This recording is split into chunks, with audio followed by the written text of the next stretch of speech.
বাংলাদেশের সর্বোচ্চ আদালতের রায়ের মাধ্যমে তার নিবন্ধন ফিরে পেল।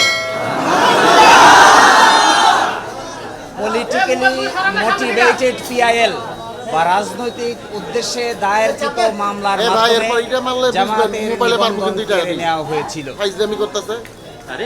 আজকের এই রায়ের মাধ্যমে বহুদলীয় গণতান্ত্রিক এবং অংশগ্রহণমূলক সংসদ প্রাপ্তি নিশ্চিত হবে। আমরা আশা করি এই রায়ের পরে বাংলাদেশে সঠিক নির্বাচনের মাধ্যমে প্রাণবন্ত সংসদ গঠিত হবে। জাতি, ধর্ম, বর্ণ, শ্রেণী নির্বিশেষে সকলেই তাদের ইচ্ছা অনুযায়ী ভোটাধিকার প্রয়োগ করে জামায়াত ইসলামের নেতৃবৃন্দকে বেছে নেবেন, এটা আমরা প্রত্যাশা করি।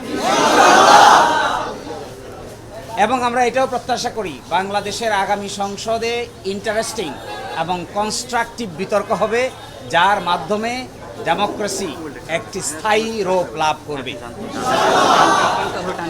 আজকে মাননীয় আপিল বিভাগ হাইকোর্টের যে রায় ছিলেন, এই রায়কে বাতিল ঘোষণা করেছেন।